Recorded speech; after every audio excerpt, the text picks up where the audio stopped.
ইদানিংকালে যে অন্তর্দ্বন্দ্ব চলছে এটা কি মানুষ মেনে নিচ্ছে?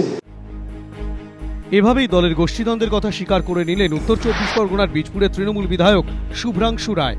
সাম্প্রতিককালে কখনো জুয়া বা মদের থেকে নিয়ন্ত্রণ, কখনো বা এলাকা দখল, কখনো আবার সিন্ডিকেট, নানা ইস্যুতে শাসক দলের গোষ্ঠীদ্বন্দ্বের অভিযোগ প্রকাশ্যে এসেছে। নাম জড়িয়েছে শাসক দলের নেতা নেত্রীদের, বিড়ম্বনায় পড়েছে তৃণমূলের শীর্ষ নেতৃত্ব। এই প্রেক্ষাপটে বৃহস্পতিবার নদিয়ার রানাঘাটে দলের কর্মী সভায় তৃণমূলের গোষ্ঠীদ্বন্দ্বের কথা স্বীকার করলেন শুভ্রাংশু রায়। এক ধাপ এগিয়ে তৃণমূলের সর্বভারতীয় সাধারণ সম্পাদক মুকুল রায়ের ছেলে গোষ্ঠীদ্বন্দ্বের জন্য দায়ী করলেন দলের নেতৃত্বের প্রশ্রয়কে। ইদানিংকালে যে অন্তর্দ্বন্দ্ব চলছে এটা কি মানুষ মেনে নিচ্ছে?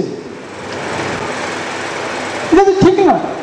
আর আমরা নেতারা এতে প্রশ্রয় দিচ্ছি, আর এই নেতাদের দোষেই এটা হচ্ছে। কিন্তু কে গরুর ব্যবসা করবে, কে কয়লার ব্যবসা করবে, কে সাতটা চালাবে, জুয়ার ঠেক চালাবে, এই নিয়ে ব্যস্ত, এই নিয়ে খুন। সম্প্রতি উত্তর চব্বিশ পরগনার বামুনগাছিতে প্রতিবাদ করে খুন হয়েছেন কলেজ ছাত্র সৌরভ চৌধুরী। অভিযোগ, তৃণমূল আশ্রিত এলাকার কুখ্যাত দুষ্কৃতী শ্যামল কর্মকারের দৌরাত্ম্যের প্রতিবাদ করতে গিয়েই তাকে প্রাণ দিতে হয়। বামুনগাছি কাণ্ডকে ঘিরে রাজ্য জুড়ে শোরগোল পড়ে যায়। তার রেশ কাটতে না কাটতেই তৃণমূলের তাণ্ডবে রীতিমতো সংকটে জামুরিয়ার শ্যামসেল কারখানা। এই প্রেক্ষাপটে শুভ্রাংশু রায়ের এদিনের গোষ্ঠীদ্বন্দ্বের স্বীকারোক্তি যথেষ্ট তাৎপর্যপূর্ণ বলেই মনে করছে রাজনৈতিক মহলের একাংশ।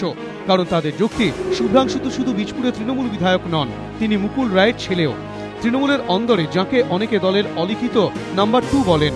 রাজনৈতিক মহলের একাংশের ব্যাখ্যা, সেই মুকুল রায়ের ছেলে যখন দলের গোষ্ঠীদ্বন্দ্বের কথা স্বীকার করে নেন এবং বলেন নেতাদের প্রশ্রয়ী তা হচ্ছে, তখন এই বার্তাই যায় যে তৃণমূল শীর্ষ নেতৃত্ব কার্যত সে কথাই মেনে নিচ্ছে। সমীরণ পাল, এবিপি আনন্দ, উত্তর চব্বিশ পরগনা।